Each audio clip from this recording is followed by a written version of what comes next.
만일에요, 어떤 그리스도인이 꼭 주일마다 예배 드려야 되나요?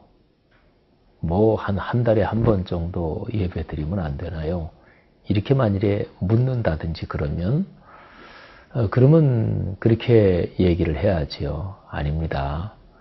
매 주일마다 하나님 앞에 모여서 예배하는 것은 성경의 근원적인 명령입니다. 이렇게 얘기해야지요. 그거는 당연한 것이기 때문에 그렇습니다. 너무도 지당한 얘기지만 신앙생활은요, 당연한 것을 당연한 것으로 받아들이고 내 삶으로 계속 살아내는 것, 이게 신앙이라고 얘기할 수가 있어요. 그런 당연한 것들이 여러 가지가 있지요. 어려운 사람, 죽어가고 또는 먹을 것이 없는 사람 어떻게 해야 되나요? 도와야 되나요? 말아야 되나요? 그는 토의할 거 없죠. 그 사람이 나쁜 사람이든 범죄자든 어떻든지 간에 그 사람이 지금 먹을 것이 없어서 굶어 죽어가고 있다. 그러면 먹여야지요.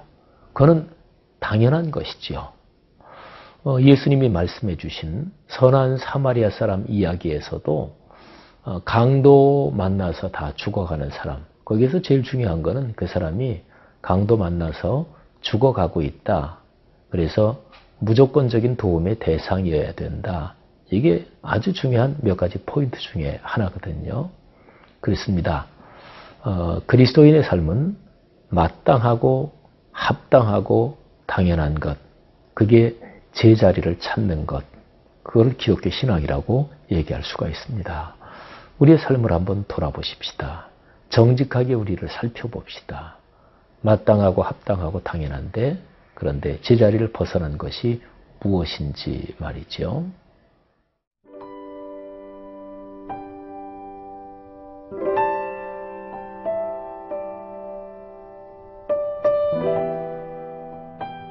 예레미야 애가 3장 40절에서 54절 말씀입니다. 우리가 스스로 우리의 행위들을 조사하고 여호와께로 돌아가자. 우리의 마음과 손을 아울러 하늘에 계신 하나님께 들자. 우리의 범죄함과 우리의 반역함을 주께서 사하지 아니하시고 진노로 자신을 가리시고 우리를 추격하시며 죽이시고 긍휼을 베풀지 아니하셨나이다. 주께서 구름으로 자신을 가리사 기도가 상달되지 못하게 하시고 우리를 문나라 가운데에서 쓰레기와 폐물로 삼으셨으므로 우리의 모든 원수들이 우리를 향하여 그들의 입을 크게 벌렸나이다. 두려움과 함정과 파멸과 멸망이 우리에게 임하였도다. 딸 내 백성의 파멸로 말미암아 내 눈에는 눈물이 시내처럼 흐르도다. 내 눈에 흐르는 눈물이 그치지 아니하고 쉬지 아니하며 여호와께서 하늘에서 살피시고 돌아보실 때까지니라. 나의 성읍의 모든 여자들을 내 눈으로 보니 내 심령이 상하는도다. 나의 원수들이 이유 없이 나를 새처럼 사냥하는도다. 그들이 내 생명을 끊으려고 나를 구덩이에 넣고 그 위에 돌을 던지며 물이 내 머리 위로 넘치니 내가 스스로 이르기를 이제는 멸절되었다 하도다. 예레미야 애가 3장 40절 제가 한번 봉독하겠습니다. 우리가 스스로 우리의 행위들을 조사하고 여호와께로 돌아가자. 돌아가자 그랬지요. 그러니까 마땅하고 합당하고 당연한 길에서 벗어나 있다는 거예요. 그러니까 다시 제자리로 돌아가야 된다는 거예요. 근데 여기 중요한 표현이 우리가 스스로 우리의 행위들을 조사하자. 우리가 우리 자신을 가장 잘 알기 때문에 스스로 조사한다. 그런 뜻이 아니에요. 이거는 자기의 자의식 속에서 적어도 내가 나를 생각하고 나를 판단할 때 거짓이 없어야 한다. 그런 얘기지요. 내가 나를 모르는 것도 많지요. 내 무의식도 있고 잘못해서 잘못 형성된 나는 이게 맞다고 생각하고 있는데 사실은 잘못인 그런 선입관 또는 잘못 형성된 인격도 있을 수가 있으니까요. 그런데 적어도 사람이 자기가 스스로를 생각할 때 자기의 의식 속에서 거짓이 없는 상태, 이게 신앙에서 굉장히 중요한 거예요. 그래서 오늘 여기 말씀에서 우리 스스로를 자기를 잘 조사하자. 그래서 41절이 그거하고 또 연관된 구절인데요. 우리의 마음과 손을 아울러 하늘에 계신 하나님께 들자. 이스라엘 사람들은 기도할 때 두 손을 이렇게 하늘로 들고 기도했거든요. 그런데 손만 들면 뭐해요? 그렇게 종교적인 형식만 차리면 뭐해요? 마음은 사실은 딴 마음이고 마음은 사실은 거짓되고 위선됐는데 예수님도 가식, 위선, 외식 이거를 제일 싫어하셨잖아요. 예수님은 우리의 마음의 중심, 이 마음을 많이 강조하셨잖아요. 그래서 하나님께 기도하는데 손만 드는 게 아니라 진실한 마음의 손도 같이 들어야 된다. 그런 거죠. 그러니까 우리의 신앙이 그렇게 진실하지 않을 때 그때 하나님께서 어떻게 하시나요? 거기 이제 내려가 보면 거기에 나옵니다. 44절인데요. 주께서 구름으로 자신을 가리사 기도가 상달되지 못하게 하시고 보세요.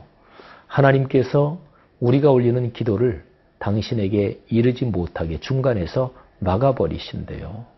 그러니까 가식적인 기도, 외식적인 기도, 그리고 적어도 자기가 자기 의식, 셀프 컨시어스니스 여기에서 정직하지 않는 거, 이거를 하나님이 제일 싫어하십니다.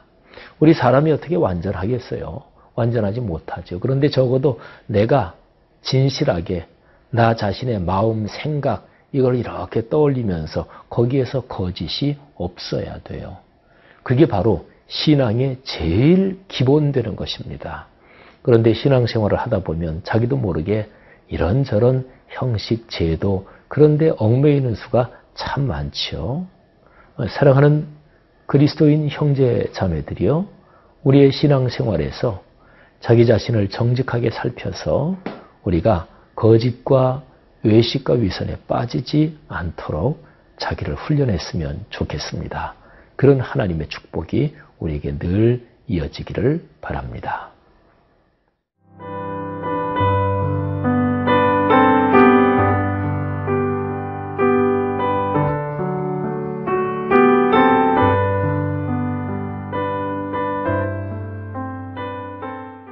성경에서는요, 그리스도인을 공격하는 그 세력을 여러 가지로 표현을 해요. 근원적으로는 사탄, 마귀, 귀신, 그 악한 영이지요. 그런데 이제 성경에 나오는 표현 중에서 대적자, 뭐 이런 표현이 많이 나오지요. 근데 이제 성경의 전체적인 가르침으로 한번 정리를 해본다면, 대적자가 하나님의 자녀를 공격할 때는 하나님이 허락하지 않으시면 사실은 불가능한 것입니다. 근데 오늘 여기 성경 본문에도 그런 말씀이 나와요. 아까 제가 말씀드린 것처럼 44절에 하나님께서 당신에게 올리는 기도를 안 들으셔요. 그냥 막아버리십니다. 그러니까 하나님께서 외면하고 거절하시는 거지요. 그리고 이어지는 9절에 45절 보니까 우리를 문나라 가운데에서 쓰레기와 폐물로 삼으셨으므로, 그러니까 하나님께서 당신의 백성을 세계 여러 나라 가운데서 쓰레기 그리고 폐기물로 그냥 그렇게 취급하신다. 그랬기 때문에 삼으셨으므로, 그리고 46절 보면 우리의 모든 원수들이 우리를 향하여 그들의 입을 크게 벌렸나이다. 두려움과 함정과 파멸과 멸망이 우리에게 임하였나이다. 그러니까 원수들 또는 대적자들이 하나님의 백성을 공격하는 까닭은 무엇인가? 하나님께서 큰 틀에서 그냥 허용하셨기 때문에 그렇습니다. 욥기에 나오는 저 유명한 장면이 이런 생각을 반영하고 있습니다. 그 악한 영이 세상을 두루두루 떠돌아다니다가 이제 하나님의 신들의 회의 말하자면 그런 자리에 이렇게 있게 됐는데 하나님이 동방의 의인 욥 참 칭찬하니까 그 악한 영이 아유 그 뭐 자기 잘 먹고 잘 사니까 하나님께 그렇게 잘하는 거지요. 한번 재산 뺏어 보십시오. 그래도 하나님을 잘 섬기나 뭐 등등 이러잖아요. 그래서 하나님이 그래 한번 허용할 테니까 그의 재산 네가 쳐도 좋다. 몸에는 손대지 말아라. 뭐 이런 장면이 나오잖아요. 그러니까 성경에서 얘기하는 근원적인 가르침 중에 하나가 우리 사람을 원수들이 대적자들이 악한 영이 공격할 때는 하나님이 큰 섭리 큰 틀에서 허용하신다. 근데 하나님이 그렇게 허용하시는 까닭이 무엇인가? 우리의 죄악이 깊어진 거예요. 깊어지기 전까지 하나님이 계속해서 말씀하시는데도 안 듣는 거예요. 이게 이제 근원적인 이유지요. 자, 그런데 이런 상황 속에서 원수들이 대적하는 세력이 악한 영이 우리를 공격하고 우리가 그 가운데서 고통이 깊어지고 할 때 그때 우리는 어떻게 해야 되느냐? 길은 하나입니다. 하나님께 기도해야 돼요. 그리고 하나님께 돌아가야 돼요. 근데 그런 상황, 그 정도의 상황에 빠지면 단순하게 기도해서 응답이 안 될 때가 많습니다. 하나님이 지금 안 듣고 계시니까. 그래서 기도하다가 포기하기도 해요. 또는 에이 하나님이 어디 계셔? 이렇게 생각하기도 해요. 그런데 그건 잘못이죠. 계속 기도해야 돼요. 언제까지 기도해야 되나요? 오늘 여기 성경 말씀에 그 까닭이 그 얘기가 나옵니다. 49절에 보면 내 눈에 흐르는 눈물이 그치지 아니하고 쉬지 아니하며 고통 어려움이 계속된다는 얘기지요. 그런데 50절 보니까 여호와께서 하늘에서 살피시고 돌아보실 때까지니라. 그러니까 내 눈에서 흐르는 눈물이 시내처럼 흐르는데 그거는 하나님께 기도하며 하나님을 여전히 바라며 흘리는 눈물을 말해요. 근데 언제까지? 하나님께서 하늘에서 살피시고 돌아보실 때까지. 예. 그러니까 길은 하나란 얘기죠. 신앙에서 이것을 이해하는 게 참 중요합니다. 에이, 뭐 거기만 길이 있어? 다른 길 가면 되지. 이거는 신앙이 아니에요. 그리스도인 형제 자매들이요. 하나님 외에는 다른 길이 없다. 이 생각이 우리의 속에 분명하게 자리 잡도록 우리를 훈련하십시다. 그리고 매주일의 예배를 통해서 하나님께 예배하고 주님을 만나고 그리고 주님께 기도하고 주님의 임재와 현재를 체험하는 이 당연한 일이 늘 제자리에 그리고 거기에서 아름답게 작동되기를 간절히 바랍니다. 기도합시다. 하나님 아버지, 우리의 신앙생활에서 너무도 당연하고 또 너무도 마땅하고 합당한 것들이 제자리에서 많이 벗어나 있는 것 저희가 고백합니다.